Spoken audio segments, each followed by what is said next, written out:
नमस्ते दोस्तों। आज हम आपके साथ एक और डरावने मामले को देखने जा रहे हैं। 90 के दशक के अंत से 2000 के दशक के अंत तक यूनाइटेड किंगडम में एक ऐसी घटना हुई जिसने न सिर्फ यूके बल्कि भारत के प्रमुख राज्य पंजाब को भी झकझोर दिया। उस दौरान एक हत्या की साजिश इतनी हैरान करने वाली थी कि हथियारों की सोच जानकर आपका खून खौल जाएगा। 1987 में सुरजीत कौर महज 16 साल की थी। ये वही साल था जब उसके पिता मोहिंद्र पाल सिंह ढिल्लों और मां सुरेंद्र कौर ने उसकी शादी के लिए लड़का ढूंढना शुरू किया।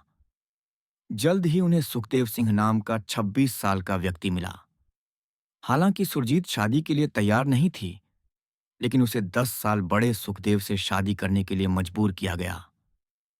सुरजीत हमेशा से एक हंसमुख, नटखट और साहसी लड़की थी और उसके परिवार को यकीन था कि शादी के बाद भी उसकी जिंदगी खुशहाल रहेगी।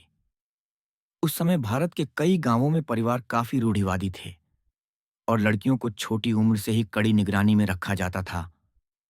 उन्हें अक्सर घर से बाहर निकलने की इजाजत नहीं दी जाती थी। लड़कियों की शादी ज्यादातर किशोरावस्था या 20 की उम्र में कर दी जाती थी। हालांकि सुरजीत के माता पिता यूके में रहते थे, लेकिन वे पंजाब के एक छोटे से गांव से आए थे। इसीलिए उन्होंने सुरजीत की शादी जल्दी तय कर दी। शादी से पहले सुरजीत सुखदेव और उनके परिवार से केवल एक बार मिली थी। शादी के बाद उसे पता चला कि ससुराल में उसकी विधवा सास बच्चन कौर अठवाल की मर्जी के बिना कोई फैसला नहीं होता। बच्चन कौर का आदेश अंतिम था और वे अपने बच्चों को छोड़कर बाकी सभी को अपने काबू में रखती थीं। 1988 तक अठवाल परिवार में केवल 5 लोग थे। परिवार की मुखिया बच्चन कौर, उनके बड़े बेटे सुखदेव, छोटे बेटे हरदेव और बेटी भजन कौर। शादी के बाद सुरजीत कौर अठवाल बन गई। अठवाल परिवार पश्चिमी लंदन में रहता था, लेकिन शादी के बाद सुरजीत की जिंदगी नरक बन गई। जिस उम्र में उसे पढ़ना और अपनी जिंदगी तलाशनी थी, उस उम्र में उसे सास ससुर के कपड़े धोने, बर्तन साफ करने और घर में झाड़ू पोछा करना पड़ता था। इतना सब करने के बाद भी अगर सुरजीत से काम में कोई चूक हो जाती, तो उसकी सास उस पर बहुत नाराज होती। जब भी सुरजीत ससुराल वालों के सामने कुछ बोलने की कोशिश करती, तो उसका पति सुखदेव उसे इतना मारता कि बेचारी सुरजीत कमरे में अकेले रोती रहती। आप सोच रहे होंगे कि इतना अत्याचार सहने के बाद भी सुरजीत ने अपने माता पिता या भाइयों को कुछ क्यों नहीं बताया। आपको बता दूं कि सुरजीत ने कई बार अपने परिवार को अपने जख्म दिखाए थे, लेकिन उन्होंने उसे समझाया कि यह सब कुछ समय की बात है। अगर तुम धैर्य रखोगी तो एक दिन ससुराल वालों का दिल जीत लोगी और सब ठीक हो जाएगा। लेकिन हमेशा हंसने वाली सुरजीत ने अपनी जिंदगी में इतना दुख कभी नहीं देखा था जितना अठवाल परिवार में आने के बाद कुछ महीनों में देखा। दरअसल सुरजीत कौर का जन्म 17 जुलाई 1971 को इंग्लैंड के कोवेंट्री में हुआ था और वह फाउल्स हिल नाम के उपनगर में पली बड़ी थी। सुरजीत के 3 बहनें और 2 भाई थे और वे सभी शुरू से इंग्लैंड में रह रहे थे। चूंकि सुरजीत सिख परिवार से थी, इसीलिए उसे और उसके भाई बहनों को पारंपरिक तरीके से पाला गया था। वैसे 1989 में सुरजीत के जीजा हरदेव ने सरबजीत नाम की लड़की से अरेंज मैरिज की थी।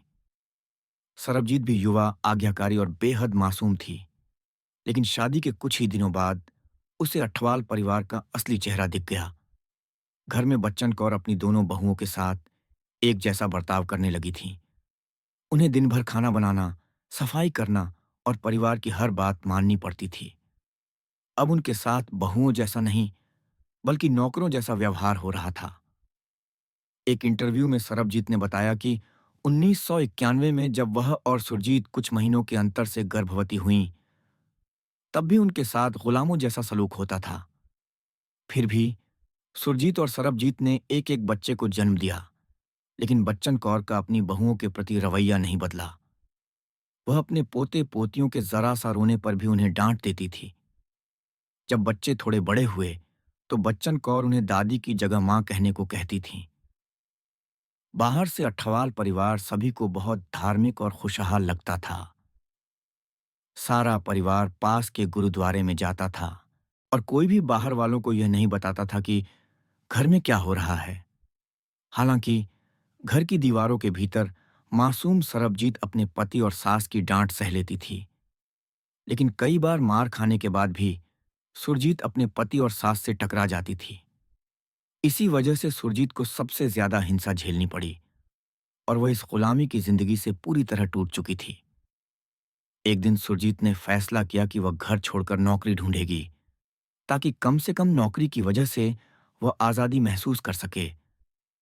उसने कई जगह नौकरी के लिए कोशिश की और आखिरकार उसे लंदन के हीथ्रो एयरपोर्ट पर कस्टम एजेंट की नौकरी मिल गई।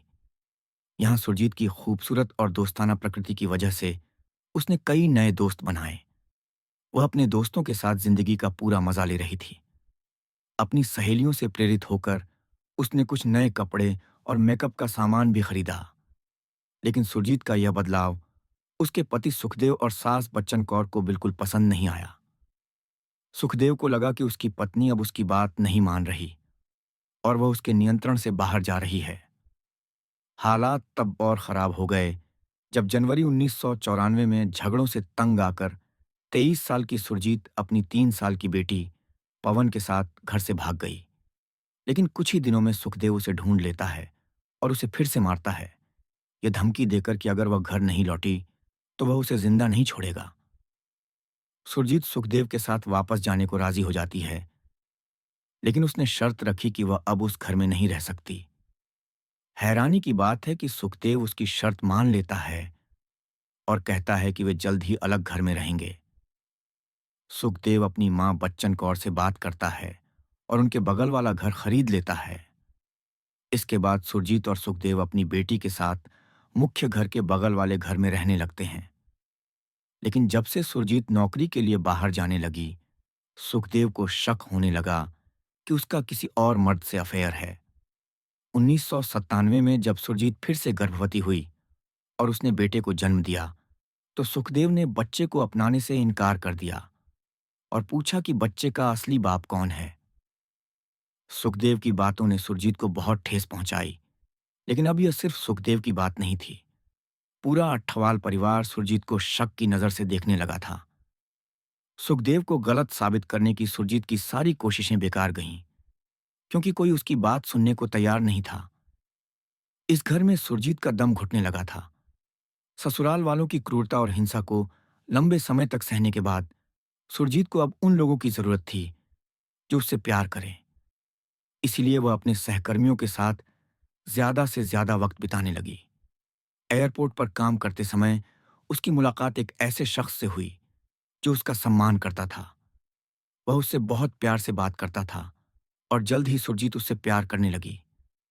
सुखदेव को सुरजीत पर तब से शक था जब से उसने नौकरी शुरू की थी। अब जब सुरजीत सुबह काम के लिए निकलती तो सुखदेव हर दिन उसका पीछा करता था। अगर सुरजीत कभी दोस्तों के साथ बाहर जाती तो सुखदेव वहां भी उसका पीछा करता था। कुछ ही दिनों में सुखदेव को सुरजीत के अफेयर का पता चल गया और उसने यह बात अपनी माँ, भाई और बहन को बता दी। ये जानकर अठवाल परिवार को लगा कि सुरजीत उनके परिवार की इज्जत मिट्टी में मिला रही है। इसलिए उन्होंने तय किया कि उसे सबक सिखाना जरूरी है। जब सुखदेव ने सुरजीत से इस बारे में बात की तो सुरजीत को पता चल गया कि सभी को उसके अफेयर की खबर हो चुकी है। इसलिए वह अपनी जिंदगी का सबसे बड़ा फैसला लेने के बारे में सोचने लगी। नवंबर 1999 में एक दिन सुरजीत ने सुखदेव से तलाक मांगा, लेकिन सुखदेव और बच्चन कौर ने उसके फैसले को ठुकरा दिया। सुरजीत को पहले से पता था कि उसका पति अपनी मां के प्रभाव में तलाक के लिए नहीं मानेगा। इसी तरह दिन गुजरते रहे और फिर दिसंबर 1998 में एक दिन उनके मुख्य घर के लाउंज में एक मीटिंग हुई, जब सुरजीत घर पर नहीं थी। इस मीटिंग में बच्चन कौर, सुखदेव, हरदेव, भजन कौर और सुरजीत की भाभी सरबजीत भी शामिल थीं। चाय पीते समय बच्चन कौर ने सबसे कहा, सुरजीत अब बेकाबू हो रही है और हमारे परिवार की बदनामी कर रही है, इसलिए हमें उससे छुटकारा पाना होगा। मैंने भारत में एक ऐसे शख्स से बात की है जो सुरजीत को मार देगा और उसके वजूद के सारे निशान मिटा देगा। बच्चन कौर का यह विचार सभी को बहुत पसंद आया, जिसमें सुरजीत का पति सुखदेव भी शामिल था, जो अपनी पत्नी की हत्या के लिए तैयार था। लेकिन यह सुनकर सरबजीत बहुत डर गई। वह सुरजीत को इस साजिश के बारे में बताना चाहती थी, लेकिन अपने पति हरदेव और सास बच्चन कौर के डर से वह ऐसा न कर सकी। अगले दिन सरबजीत हैरान रह गई जब बच्चन कौर ने उसे और सुरजीत को बुलाकर कहा, भारत में हमारे रिश्तेदारों के यहाँ 2 शादियां हैं और मैं उनमें शामिल होना चाहती हूँ। मेरी इच्छा है कि तुम दोनों मेरे साथ चलो, क्योंकि जब से तुम इस घर में आई हो, हम सास बहू के तौर पर कहीं बाहर साथ नहीं गए। बच्चन कौर ने सुरजीत से यह भी कहा, जब हम लंदन लौटेंगे तो तुम सुखदेव से तलाक ले लेना। सुरजीत को यह बात बिल्कुल सामान्य लगी और वह खुश हो गई कि उसे आखिरकार तलाक मिल जाएगा और वह आज़ाद जिंदगी जी सकेगी। लेकिन सुरजीत को नहीं पता था कि भारत की यह यात्रा उसके आखिरी दिन होंगे। अब भारत यात्रा की तैयारियां शुरू हो गईं और हवाई जहाज के टिकट बुक किए गए। लंदन से रवाना होने का टिकट 3 दिसंबर 1998 का था और उन्हें भारत में कुछ दिन रहना था। उन्हें पंजाब में 2 शादियों में जाना था और उनकी वापसी का टिकट 18 दिसंबर का था। जैसे जैसे 3 दिसंबर नजदीक आया, सरबजीत की बेचैनी बढ़ने लगी। उसने इस बारे में सुरजीत से कोई बात नहीं की, लेकिन अपने पति हरदेव से कहा कि वह अपनी मां को यह कदम उठाने से रोकें। लेकिन हरदेव अपनी मां से डरता था, इसलिए उसने सरबजीत को चुप रहने को कहा। सरबजीत सीधे तौर पर सुरजीत को कुछ नहीं बता सकती थी, क्योंकि उसे डर था कि अगर उसने बच्चन कौर की साजिश सुरजीत को बता दी और बच्चन कौर व उसके बेटों को पता चल गया, तो वे उसके साथ क्या करेंगे, ये कोई नहीं जानता। लेकिन सरबजीत को सुरजीत की जान की भी फिक्र थी, इसलिए उसने सुरजीत को बचाने के लिए बच्चन कौर और सुरजीत की फ्लाइट से कुछ घंटे पहले अपने घर से दूर जाकर एक फोन बूथ से क्राइम स्टॉपर्स को कॉल किया। इस कॉल में सरबजीत ने उस मीटिंग के बारे में बताया जिसमें बच्चन कौर ने पहली बार सुरजीत की हत्या की बात कही थी। उसने क्राइम स्टॉपर्स को सुरजीत की फ्लाइट का नंबर भी दिया। उसी दिन सरबजीत ने स्थानीय पुलिस स्टेशन को एक पत्र लिखा जिसमें उसने घर पर हुई मीटिंग का ब्यौरा दिया और उसमें मौजूद सभी परिवार वालों के नाम बताए। उसने भारत में उस जगह का भी जिक्र किया जहां बच्चन कौर और सुरजीत ठहरने वाली थीं और तुरंत कार्रवाई की मांग की। लेकिन सरबजीत ने पत्र में अपना नाम नहीं लिखा, क्योंकि वह अपने ससुराल वालों के सामने खुद को बेनकाब नहीं करना चाहती थी। फिर भी 3 दिसंबर को सुरजीत ने अपनी 7 साल की बेटी और 9 महीने के बेटे को अलविदा कहा और अपनी सास बच्चन कौर के साथ एयरपोर्ट के लिए निकल गई। ये देखकर सरबजीत घर के अंदर गई और अपने कमरे में रोने लगी, क्योंकि उसे डर था कि अब सुरजीत कभी लंदन नहीं लौटेगी। हालांकि सरबजीत ने सुरजीत की जान बचाने की पूरी कोशिश की थी, लेकिन उसे क्राइम स्टॉपर्स से कोई जवाब नहीं मिला और न ही पुलिस ने उसके पत्र का कोई जवाब दिया। वास्तव में पुलिस ने कोई जांच ही नहीं की। हो सकता है कि सरबजीत का पत्र पुलिस को कभी मिला ही ना हो, या उन्होंने इसे मजाक या धोखा समझकर नजरअंदाज कर दिया, क्योंकि यह बिना नाम के भेजा गया था। खैर, 18 दिसंबर 1998 को बच्चन कौर अकेले भारत से लौट आई। यह देखकर सरबजीत को शक हुआ और उसने अपनी सास से सुरजीत के बारे में पूछा। बच्चन कौर ने कहा कि सुरजीत को पंजाब में बहुत अच्छा लगा, इसलिए उसने वहां कुछ दिन और रुकने का फैसला किया। यह सुनकर सरबजीत के मन में अजीब अजीब विचार आने लगे। कुछ दिन यूं ही बीत गए, लेकिन जब सुरजीत के पिता को पता चला कि उनकी बेटी 3 दिसंबर को के साथ भारत गई थी और बच्चन कौर 18 दिसंबर को अकेले लौट आई, तो उन्होंने बच्चन कौर से अपनी बेटी के गायब होने की बात पूछी। बच्चन कौर ने सुरजीत के पिता को एक झूठी कहानी सुनाई, जिसमें कहा कि सुरजीत को भारत में कोई दूसरा आदमी मिल गया और वह उसके साथ किसी अनजान जगह भाग गई। सुखदेव ने भी कहा कि कुछ समय पहले उसने सुरजीत से फोन पर बात की थी, लेकिन अब वह सिर्फ अपने प्रेमी के साथ रहना चाहती है और उसे अपने बच्चों की कोई परवाह नहीं है। लेकिन सुरजीत के माता पिता और भाई बहन जानते थे कि वह ऐसा कभी नहीं कर सकती। इसलिए 21 दिसंबर 1998 को सुरजीत का भाई जगदीश सिंह पुलिस के पास गया और उसकी गुमशुदगी की रिपोर्ट दर्ज कराई। इसके बाद पुलिस ने आधिकारिक तौर पर जांच शुरू की, लेकिन उस समय पुलिस ने उतनी गंभीरता से जांच नहीं की जितनी करनी चाहिए थी। इस वजह से अठवाल परिवार अपने रोजमर्रा के कामों में व्यस्त हो गया। इस दौरान सुरजीत का भाई जगदीश और पिता पुलिस से लगातार संपर्क करते रहे। उन्होंने कई बार ब्रिटिश विदेश कार्यालय में जाकर जोर दिया कि भारत में भी सुरजीत की खोजबीन होनी चाहिए। दूसरी तरफ अठवाल परिवार हर दिन इस डर में जी रहा था कि कहीं सुरजीत और उसके बच्चों के साथ कुछ बुरा ना हो जाए। फिर भी फरवरी 1999 में सुखदेव ने सुरजीत के 1 लाख के जीवन बीमा का दावा करने की कोशिश की। सुखदेव इसमें नाकाम रहा और पुलिस की जांच से बचने के लिए उसने सुरजीत के खिलाफ तलाक की अर्जी दायर कर दी।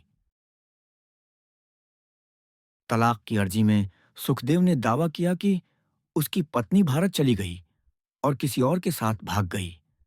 लेकिन मई 2000 में मेट्रोपॉलिटन पुलिस ने भारत में सुरजीत की हत्या की साजिश के आरोप में अठवाल परिवार के 4 लोगों को गिरफ्तार किया। इनमें बच्चन कौर, उनके बेटे सुखदेव और हरदेव और सरबजीत शामिल थे। हालांकि उन्हें सिर्फ एक दिन पुलिस स्टेशन में रखा गया। कुछ पूछताछ के बाद पुलिस ने बिना कोई आरोप लगाए सबको छोड़ दिया। पुलिस को शक था कि सरबजीत भी बच्चन कौर की साजिश में शामिल हो सकती है और वह जानबूझकर अधूरी कहानी बताकर खुद को बचा रही थी। इससे सरबजीत को बहुत दुख हुआ, क्योंकि वह वास्तव में सुरजीत के लिए इंसाफ मांग रही थी। इसके बाद पुलिस ने शहर के हर कोने में सुरजीत के गायब होने के पोस्टर लगाए और उसकी जानकारी देने वाले को 10,000 पाउंड का इनाम देने का ऐलान किया। फिर भी कई साल बीत गए और पुलिस को सुरजीत के बारे में कोई सुराग नहीं मिला। जैसा कि मैंने बताया, सुरजीत के गायब होने के बाद से सरबजीत अठवाल परिवार में डर के साए में जी रही थी। नतीजतन 2004 में शारीरिक और मानसिक कमजोरी की वजह से उसे पैनिक अटैक हुआ और उसे अस्पताल ले जाया गया। जब सरबजीत अस्पताल में ठीक होने लगी, तो उसने फैसला किया कि वह किसी भी कीमत पर अठवाल परिवार से सारे रिश्ते खत्म कर देगी। अस्पताल से छुट्टी मिलने के बाद वह सीधे अपने पिता साहबत के घर गई और उन्हें उस मीटिंग के बारे में बताया जिसमें सुरजीत की हत्या की साजिश रची गई थी। यह सुनकर साहबत ने सरबजीत को पुलिस के पास जाकर बयान देने को कहा। सरबजीत ने हिम्मत जुटाई और पुलिस स्टेशन जाकर पूरी कहानी बता दी। लेकिन जब 2005 में पुलिस ने केस फिर से खोला और अठवाल परिवार से पूछताछ शुरू की, तो सरबजीत और उसके पिता को जान से मारने की धमकियां मिलने लगीं। Detective chief inspector Clive Driscoll की अगुवाई में मेट्रोपॉलिटन पुलिस के कुछ अधिकारी साक्ष्य जुटाने और संदिग्धों से पूछताछ के लिए 10 दिन के लिए भारत गए। एक जटिल जांच के बाद पुलिस ने 3 नवंबर 2005 को बच्चन कौर, सुखदेव अठवाल और सरबजीत के पति हरदेव को गिरफ्तार किया। अगस्त 2006 तक यह साबित हो गया कि बच्चन कौर और सुखदेव ने सुरजीत की हत्या की साजिश रची थी। जब हत्या की पूरी कहानी सामने आई तो हर कोई हैरान रह गया। भारत पहुंचने पर बच्चन कौर और सुरजीत को दर्शन सिंह नाम के व्यक्ति ने लिया, जो बच्चन कौर का भाई था। 5 और 6 दिसंबर को सुरजीत और बच्चन कौर पंजाब में 2 शादियों में गईं। कुछ दिन बाद सुरजीत खरीदारी करना चाहती थी, इसलिए बच्चन कौर ने उसे कुछ पैसे दिए और अपने भाई दर्शन सिंह के साथ बाजार जाने को कहा। दर्शन सिंह और उसके एक दोस्त ने अपनी जीप शुरू की और सुरजीत उसमें बैठ गई। थोड़ी देर बाद जब सुरजीत को प्यास लगी, तो दर्शन सिंह ने उसे अपनी बोतल से पानी दिया, लेकिन उसमें नशीला पदार्थ मिला हुआ था। इसके चलते सुरजीत बेहोश हो गई और दर्शन सिंह व उसके दोस्त ने उसका गला घोंटकर हत्या कर दी। फिर उन्होंने सुरजीत के सारे गहने उतार लिए और उसकी लाश रावी नदी में फेंक दी, जिसे आज तक नहीं ढूंढा जा सका। 25 अप्रैल 2007 को सेंट्रल क्रिमिनल कोर्ट में मुकदमा शुरू हुआ और यह 3 महीने तक चला। सरबजीत ने 3 दिन तक कोर्ट में बच्चन कौर और सुखदेव के खिलाफ गवाही दी। इसके बाद बच्चन कौर और सुखदेव को उम्र कैद की सजा सुनाई गई। जब बच्चन कौर को सजा मिली, तब वह 70 साल की थीं, जिससे वह आपराधिक इतिहास में उम्र कैद पाने वाली सबसे उम्रदराज महिलाओं में शुमार हो गईं। हालांकि बच्चन कौर 20 साल की सजा के बाद पैरोल के लिए पात्र हो सकती थीं और सुखदेव 27 साल बाद। मार्च 2009 में बच्चन कौर ने अपनी सजा और दोष सिद्धि के खिलाफ अपील की। उनकी सजा के खिलाफ अपील खारिज हो गई, लेकिन उनकी उम्र और बीमारी के कारण उनकी न्यूनतम सजा 15 साल कर दी गई। इसके चलते 2022 में बच्चन कौर को जमानत पर रिहा कर दिया गया। हालांकि ये दुखद है कि भारत में सुरजीत के असली हत्यारे दर्शन सिंह और उसका साथी कभी पकड़े नहीं गए। वहीं सरबजीत ने अपने पति हरदेव को तलाक दे दिया और अपने 4 बच्चों के साथ कहीं और चली गई। सरबजीत ने अपने साथ हुए अत्याचार और सुरजीत की कहानी को shame the honour killing that shocked Britain नाम की किताब में लिखा। अगर आप सुरजीत के 2 बच्चों की चिंता कर रहे हैं, तो आपको पता होना चाहिए कि सुखदेव की गिरफ्तारी के बाद एक सामाजिक सेवा एजेंसी ने उनकी देखभाल की। जिंदा दिल सुरजीत अपने आखिरी पलों में भी खुश थी, खरीदारी का लुत्फ उठा रही थी, लेकिन उसे नहीं पता था कि कुछ लोग सम्मान के नाम पर उसकी हंसी हमेशा के लिए छीन लेंगे। इसके साथ ही Surjit Kaur Athwal honour killing case यहीं खत्म होता है। अगर आप चाहते हैं कि हम किसी और केस पर विस्तृत वीडियो बनाएं, तो उस केस का नाम कमेंट सेक्शन में लिख सकते हैं। अगर आपको हमारे प्रयास पसंद आए, तो इस वीडियो को लाइक और शेयर करें।